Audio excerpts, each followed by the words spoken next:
This apartment house on Park Avenue in New York is the temporary shelter of Gene Kelly while he's searching for a permanent place of his own. This apartment belongs to another up-and-coming young entertainer named Milton Murrow. Evening, Gene. Good evening, Ed, and thank you very much for a very nice introduction. Thank you, Ed. Well, it was accurate, I'm sure. Milton isn't by any chance hiding under the couch or in one of the closets, is he? No, he's got a lot of old jokes in the closets. I hope Milton's listening in because I'm really very grateful to him for letting me have his apartment for the last 6 months, although I had to give him my house on the coast.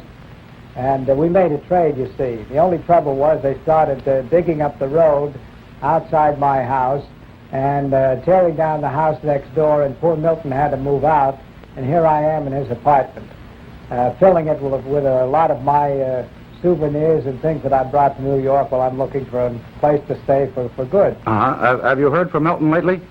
Well, I hear from Milton once in a while. If he does a bad show on television, I call him up and live him about it.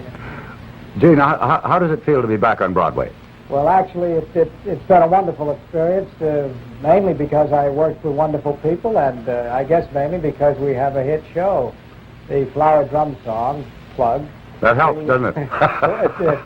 Now, working with Oscar Hammerstein, Joe Fields, Richard Rogers, Carol Haney, all that gang was a lot of fun, and they're great people. And coming back to Broadway after 15, 16 years it wasn't a chore, let me put it that way. That's an understatement. I take it you've decided to stay around for a while. Well, I'm going to keep my place in California, but I'm here half the time, so I'm going to get an apartment in New York, and I brought a lot of my stuff already from California. Is your daughter here with you, Gene? No, my daughter's in school in Geneva, in Switzerland. She'll be there this year and next year, and then she'll come back, and she'll be going to college then. Can I be a proud father for a moment? Please do. I'll show you some of the things she brought. I think you do this all the time in this program anyway, so I'm going to take advantage of it. This is a present my daughter made me when she was 9 years old. That was for my birthday, and it's a drawing of a house that we stayed in London. It's Robert Donut's house. Oh, yeah. And I've taken it here because when I do move to my apartment, I'm going to take that along with me. I'll show you my daughter and a few other things. Just bring those cameras right along here. We're with you. All right. Do you have any trouble keeping up with your daughter as a dancer? Well, I do at times, but there's another fellow that gives me trouble too, and he's right here. That's my pal Fred Astaire, and it's another one of the things I brought from California to stick on the wall of my projected apartment here. Fred is always with me, and this was a number we did together. So when I say he's always with me, at least in the apartment. The keeping up with my daughter is another job. I find that she is at the age where they're going dancing, and so many of the young people think that we professional dancers have an edge on this, but after several hours of it, I think she defeats me, I must say. Gene, a few weeks ago when we called on Agnes DeMille, she told us how she goes about creating a new dance. Where do you get your ideas, and how do you put them together? Well, I don't think I could be as articulate as Agnes about that, but sometimes it happens through a story. If you're doing a part in a story and it calls for dance, it comes that way. Sometimes you get an idea and you fit it in. Right now I'm doing a television show on Sunday, which is a new experience for me. It's a live show. It's called Omnibus. It's on Sunday at 5 on NBC, and it's a show with all men. It's a show about men dancers, and I'm going to show that, I hope, to all the young fellas in America that dancing isn't a sissy game, that it's a man's game, and that to prove my point, I've asked a lot of my friends in the sport and athletic world to come and be on the show with me. There'll be Mickey Mantle and Sugar Ray Robertson and Johnny Unitas and Vic Satius, Dave Sim, a lot of fellas that you and I both know. And right now I've been working the last few days on something that, well, these don't belong to me. The engineers own these. That's sort of a geometric thing, is it? But we have to work on floor plans. I put Mickey Mantle over here and Sugar Ray Robertson over here. And this is a new way to create dances for me because in this strange world of television, it is strange to me. You have to use 5 or 6 cameras and one can't get in the way of the other. But putting on the dance and talking about it is really the same thing. Well, then, your theory is that dancing and athletics complement each other, right? Well, I think it's more than a theory. I think it's a fact. I know that I started in high school in sports. My mother, to whom I really owe all my success and all my talent for work, because she always wanted me to dance or play an instrument or do something extracurricular besides go out and play football. But I started playing football, baseball, and so forth, and I became a pretty good athlete. And then when I finally did want to go to dancing school, after my mother had tried to get me to go, and did get me to go for a few years as a kid, I found that the athletic training was as large a part of the training as the dancing itself. So I recommend it highly to any boy. And listen in Sunday, and I'll try to show you that. Do you have any problem keeping in good dancing trim, Gene? Well, yes. If I do a straight show, I find that I get out of whack. If I do a straight show for, let's say, a month or two, then when I start to train, I have to really go at it much harder than if I hadn't been training for that time. When I did Flower Drum Song, I didn't do too much dancing, and so I've been making up for it the last 2 weeks. Well, from what you say, I gather that you'd agree with the people who say that we Americans are just plain getting too soft, right?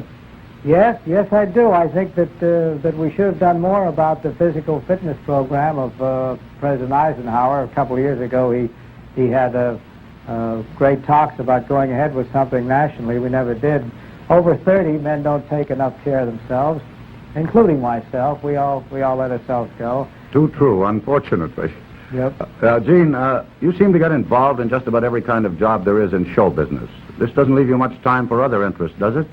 Well, I have other things. I'll show you a few. Around here, I've brought some stuff from California.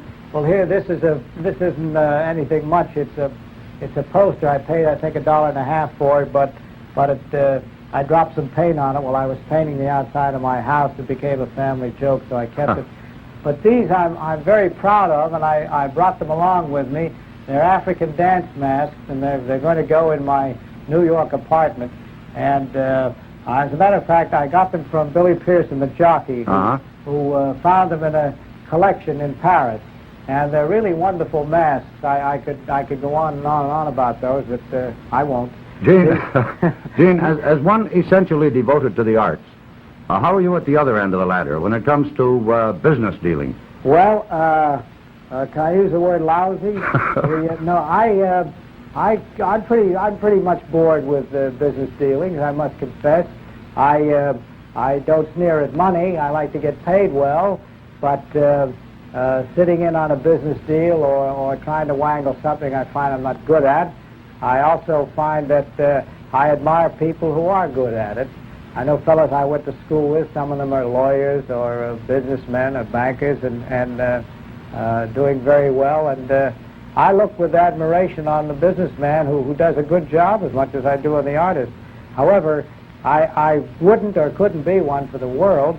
And so here I am in the creative end of doing just about everything I get my hands on, and maybe I'm stuck with it.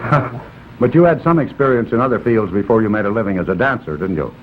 Well, I did what a lot of fellas did in college. I tried to make money to help put myself through college. I did odd jobs. I worked in a gas station. I was a bricklayer's assistant. I dug ditches. I worked in a tire factory. I was a camp counselor, and I taught gymnastics. And finally, my kid brother, Fred, I found out was who had been listening to my mother Yeah. and taking dancing lessons, he would pick up a little extra change here and there for just an hour's work doing a little dance number. So I asked him if he'd show me a couple of steps. And Fred taught me some tap steps, and we formed a little dance team. And that's really how I got started. It was when I was in college. And I've been going at it ever since. But like most little boys now, you weren't too keen on dancing when you were a little boy, right? No, I guess I hated it. As I say, I was only due to the fact that my mother was such a far-sighted woman that I took any dance lessons at all. I thought it was real sissy stuff, and I just wouldn't go, except when she made me, and I bless her for it now. Tell me this. What's the Gene Kelly explanation of what it takes to make a solid professional showman? Wow, that's Simple yeah, question. no. Well, Ed, I think you have to learn your craft. You have to learn your trade as you do in anything. I think that you have to be honest and sincere with yourself. Now, I know that sounds a little platitudinous. Is that the right word? No, it's fine. Good. But I think if you really work hard and learn your craft and you like your job, that's the main thing. I'm sure that's the important thing. Thank you, Gene. Good night, and have a good trip to Switzerland, and say Merry Christmas to Carrie, will you? I shall. Good night, Gene. Thank you.